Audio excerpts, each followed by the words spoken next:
네, 뉴스앤마켓 시간입니다.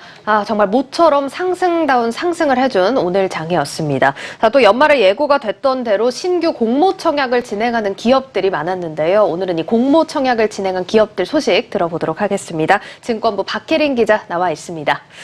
예, 박 기자, 오늘 3개 기업이나 공모 청약 마무리가 됐는데 그중에서도 지금 가장 주목을 받았던 게 디어유입니다. 결과가 나왔습니까? 네, 지금 막 집계를 마쳤습니다. 참고로 이번 디어유의 청약은 한국투자증권을 통해서만 가능했습니다. 한국투자증권에 따르면 디어유 공모주 일반 청약 최종 경쟁률은 1,598대 1을 기록했습니다. 예. 청약 증거금은 17조 원으로 집계됐습니다. 예, 지금 경쟁률이나 증거금이나 적지 않습니다. 다른 기업들과 비교해봐도 상당한 금액이라는 걸 알 수가 있는데, 일단 디어유가 엔터산업 관련주로 묶이면서도 이거 공모청약 하기 전부터 굉장히 관심이 뜨거웠습니다. 네, 맞습니다. 어떤 회사입니까? 네, 디어유는 SM과 JYP가 손잡은 팬미팅 플랫폼 기업이라고 보시면 됩니다. 예. 지금 화면에 나오는 것처럼 이 팬과 스타가 버블이란 오. 서비스를 통해 소통할 수 있는 방식인데요. 저게 이제 기계적인 대답이 아니라 이제 연예인이 직접 답장을 직접 해주는 소통하는 거군요. 방식입니다. 오. 현재 버블에는 SM과 JYP 등에 소속된 레드벨벳이나 에스파 등 200명이 넘는 스타들이 참여를 하고 있다고 합니다. 또 최대 주주인 SM 자회사인 SM 스튜디오스로 40.17%의 지분을 갖고 있고 JYP는 23.27%의 지분을 보유하고 있습니다. 그렇다면 지금 뭐 BTS를 중심으로 K-팝도 성장을 하고 있는데 국내뿐만 아니라 해외 수요까지 예상을 해볼 수가 있을 것 같습니다. 자, 그리고 일단 일반 청약 경쟁률 보면 지금 어마어마합니다. 네. 일단 흥행에는 성공한 걸로 보이는데요. 네, 사실 증권업계에서는 어느 정도 예상하고 있었던 바입니다. 예. 공모주 투자자가 일정한 가격에 되팔 수 있는 권리를 풋백 옵션, 즉 환매 청구권이라고 하는데요. 이 테슬라 요건 등으로 상장할 경우 일정 기간 주가가 부진하면 주관사가 풋백 옵션을 부담해야 합니다. 디어유는 테슬라 요건을 활용해 상장했기 때문에 이 환매 청구권을 부여받았습니다. 따라서 이 상장일로부터 3개월까지 주가가 공모가의 90%보다 더 떨어진다면 이 대표 주관사인 한국투자증권에 공모가의 90% 가격의 주식을 되사달라고 요청을 할 수 있습니다. 그러면 투자자 입장에서는 조금 더 안전하게 투자를 할 수 있는 거예요? 네, 맞습니다. 그래서 이제 최근 위드 코로나로 엔터주가 주목을 받고 있는 가운데 이 환매 청구권까지 있다 보니까 지난달 기관 투자자 대상 수요 예측 경쟁률은 2001대 1을 기록하며 예. 역대 코스닥 시장 기업 중 3위에 오르기도 했고요. 공모가는 희망 범위 상단을 초과한 26,000원으로 확정되는 등 투자자들의 관심과 기대를 한 몸에 받았던 바 있습니다.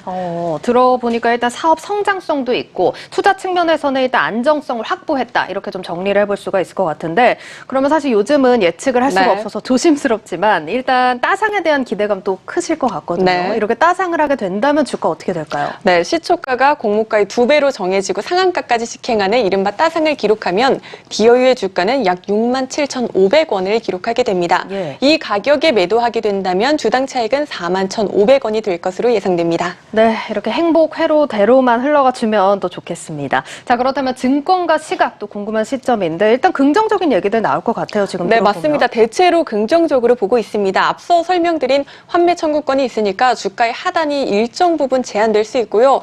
상장 직후 유통 가능 물량이 적다는 점도 기대 요인입니다. 증권신고서에 따르면 전체 물량의 25.7%만 상장 직후 거래가 가능합니다.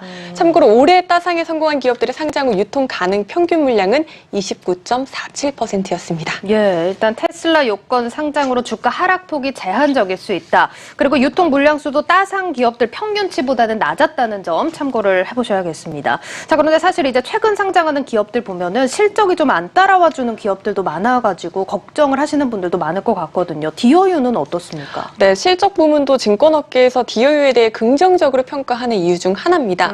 이 증권가에선 디어유의 수익화 방식이 간편하고 독창적인 데다가 이 향후 메타버스와 NFT 도입으로 확장 가능성 또한 있다고 보고 있습니다. 예. 사실 2년 전만 해도 연간 80억 원 규모로 영업 적자를 내던 디어유는 올 상반기에 호실적을 기록을 했는데요.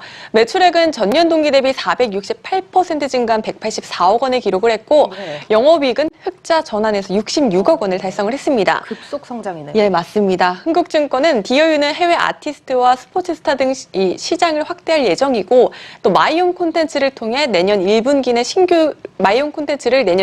신규 도입해서 이 가입자당 평균 매출이 한 단계 상승할 것이라고 전망했습니다. 또 하나투자증권은 디어유는 전 세계 증시에서 처음으로 선보이는 수익 모델로 투자 가치가 높고 향후 성장성이 밝다고 분석하고 있습니다.